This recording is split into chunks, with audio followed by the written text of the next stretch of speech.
Bienvenue dans cette nouvelle édition du Morning News. Au sommaire de l'actualité, les pressions de la CEDEAO, de l'Union africaine et de l'ONU n'auront rien changé. Un nouveau gouvernement a été nommé ce jeudi en Guinée-Bissau par le président José Mario Vaz, dont le mandat a expiré en juin 2019. Au Bénin, le Parlement a adopté ce vendredi la loi de révision de la Constitution. Le texte révisé prévoit entre autres la création d'un poste de vice-président qui devra être élu en duo avec le président de la République.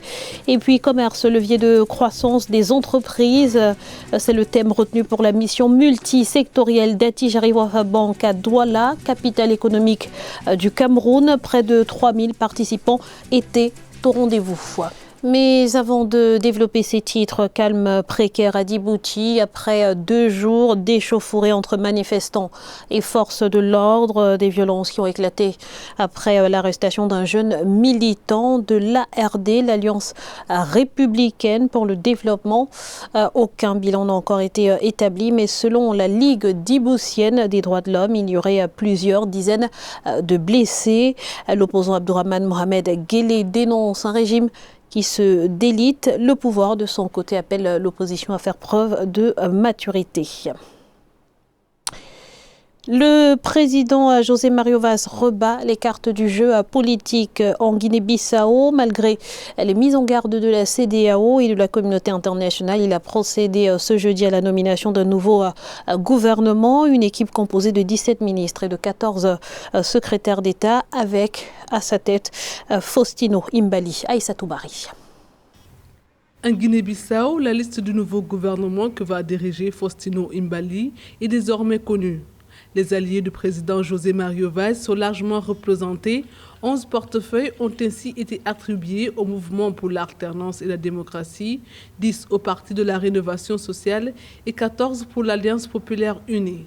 C'est une lourde charge qui pèse sur vos épaules, celle d'organiser des élections transparentes, crédibles, à la date prévue le 24 novembre et montrer au monde que nous, Guinéens, sommes capables de gérer nos problèmes sans interférence extérieure, sans manque de respect et de considération pour nos lois et nos institutions.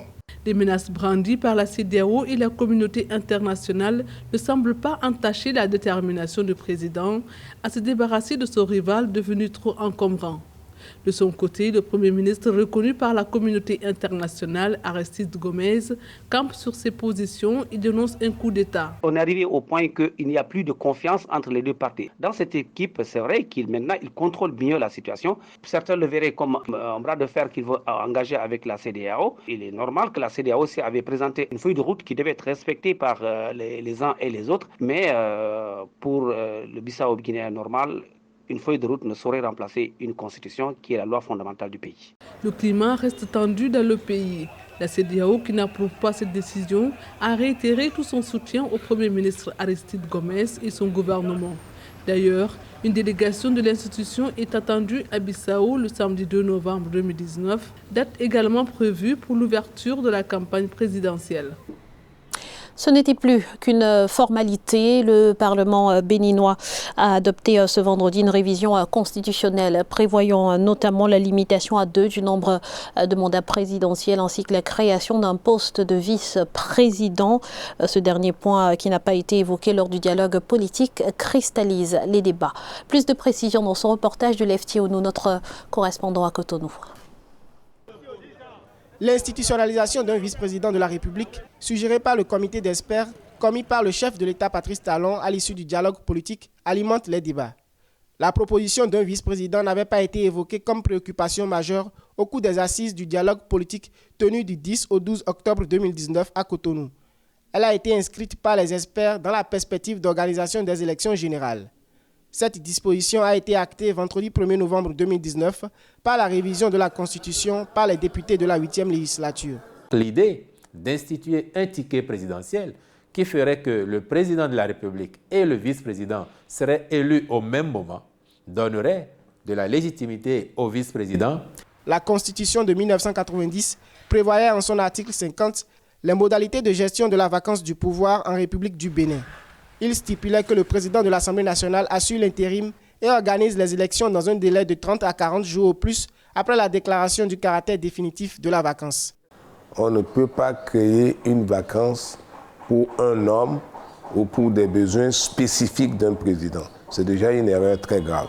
L'institutionnalisation d'un vice-président de la République touche le fondement de la Constitution de 1990, notamment la disposition de la vacance du pouvoir. À noter que le contexte sociopolitique est marqué par une crise politique suite à la mise en œuvre des réformes de loi électorale et l'exclusion des partis de l'opposition au processus électoral. Sachez que les députés béninois ont également adopté la loi d'amnistie sur les violences électorales, une loi issue des mesures d'apaisement décidées lors du dialogue politique qui s'est tenu du 10 au 12 octobre 2019. À partir de janvier 2020, le Cameroun ne sera plus bénéficiaire des clauses prévues par l'AGOA, l'Africa Growth and Opportunity Act. L'annonce a été faite ce vendredi par le président américain Donald Trump, qui estime que les autorités du pays n'ont pas répondu aux préoccupations concernant les violations des droits de l'homme commises par les forces de sécurité.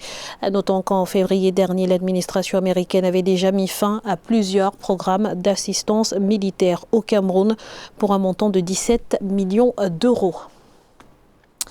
Le Cameroun ou le Club Afrique Développement du groupe Attijari Wafa Bank a organisé ces 30 et 31 octobre une mission multisectorielle placée sous le thème du commerce comme levier de croissance des entreprises. Elle a été à l'occasion de présenter au secteur privé de nouvelles opportunités d'affaires. On fait le point tout de suite dans ce reportage de Viviane Baoken, notre correspondante au Cameroun. Commerce, levier de croissance des entreprises. C'est le thème de la mission multisectorielle du Club Afrique Développement du groupe bancaire marocain Attijari Wafa Bank qui s'est tenue les 30 et 31 octobre 2019 à Douala au Cameroun. Objectif de cette mission, encourager les hommes d'affaires et les entreprises camerounaises à s'ouvrir au commerce extérieur en vue d'accroître leur développement. Je pense que c'est un sujet important qu'a proposé justement SCB Cameroun et le Club Afrique Développement Cameroun pour donner de la visibilité à l'entreprise camerounaise comme à l'entreprise africaine qui est venue participer aujourd'hui à cette mission sur que faire, comment faire pour développer son business et son trade et donc c'est sa valeur ajoutée. Les travaux se sont ouverts en présence du ministre camerounais du Commerce et du directeur général du groupe d'Attijari Wafa Bank. L'unique panel d'experts constitué du guichet unique de la Chambre de commerce et de la BEAC a rassuré les participants sur les facilités qui leur sont offertes et sur la disponibilité des devises. Des annonces satisfaisantes pour les clients de la société camerounaise de banque SCB, filiale du groupe Attijari Wafa Bank. Ce genre de rencontres, c'est indispensable pour continuer à s'informer sur ce qui se passe dans le monde des affaires, comprendre les avancées tant sur le domaine national qu'international afin de mieux s'arrimer sur la bonne marche des affaires. La mission multisectorielle de Douala intervient dans un contexte où l'on parle de l'entrée en vigueur de la zone de libre-échange continentale africaine, une zone qui sera un atout majeur du continent. Des perspectives sur lesquelles le groupe Attijari Wafa Bank entend se positionner. 165 millions de dollars. C'est l'enveloppe débloquée pour l'Angola le 29 octobre par la Banque africaine de développement, des fonds pour financer le plan de diversification économique visant à encourager la production et l'exportation de produits non pétroliers. Les détails avec Amenedi. 165 millions de dollars, c'est le montant débloqué par la Banque africaine de développement pour le financement du plan triennal de diversification économique de l'Angola qui vise à restaurer la stabilité macroéconomique. Ces fonds permettront aussi d'aider le pays à prioriser la production et l'exportation de produits non pétroliers tout en substituant progressivement les produits d'importation. Une telle diversification ne peut pas se faire si l'Angola n'investit pas dans le capital humain. Parce que l'Angola, en raison de la guerre, l'Angola est resté pendant longtemps en retard en termes de compétitivité, notamment de ses ressources humaines. Deuxième préalable, ça serait notamment de développer une culture de consommation locale. Parce que la balance commerciale de l'Angola reste une balance commerciale qui est quasiment déficitaire. Les Angolais importent énormément. Prévu sur une période de 3 ans avec 3 volets principaux, ce programme contribuera à l'assainissement budgétaire grâce à une meilleure gestion des finances publiques et à des réformes fiscales. D'ici la fin de sa réalisation, l'objectif sera d'accélérer la réduction de la dette publique d'environ 90% du produit intérieur brut, chiffré actuellement à 60%. L'Angola doit revenir notamment sur les fondamentaux de l'agriculture, et à partir de l'agriculture développer les entreprises de services, accélérer la transformation structurelle en rendant compétitives les industries locales. L'Angola, qui a connu un repli économique suite à la chute des cours du pétrole ces dernières années, pourrait retrouver son équilibre. À terme, le pays devrait pouvoir accroître progressivement la part des produits non pétroliers dans le produit intérieur brut, tout en minimisant l'impact des fluctuations des cours des matières premières sur l'économie. La poliomyélite fait encore des victimes en République démocratique du Congo. Face à cette situation, une enveloppe de 9 millions de dollars a été débloquée par le gouvernement et ses partenaires. Objectif, accélérer la riposte via un programme élargi de vaccination. C'est un reportage de Jacques Amboka, notre correspondant à Kinshasa. La poliomyélite est liée à la souche vaccinale non encore éradiquée en République démocratique du Congo, alors que le pays est déclaré libre de la poliomyélite sauvage depuis 2015. L'apparition de cette épidémie liée à la souche vaccinale reste une préoccupation pour les autorités du pays et les partenaires engagés à la lutte contre la poliomyélite. À l'échelle du pays, lorsqu'un pays interrompt la transmission, on a des critères qui permettent, au bout de 3 ans consécutifs sans poliovirus sauvage, de déclarer ce pays comme étant libre de la polio. La RDC a été déclarée libre de polio depuis novembre 2015. Selon le PFV, programme élargi pour la vaccination, la riposte engagée afin d'éradiquer la poliomyélite liée à la souche vaccinale donne des résultats probants estimés à 98% des objectifs. Cependant, les statistiques de vaccination pour l'année 2018 marquent une très faible couverture vaccinale. Il n'y a que 35% d'enfants complètement vaccinés en RDC.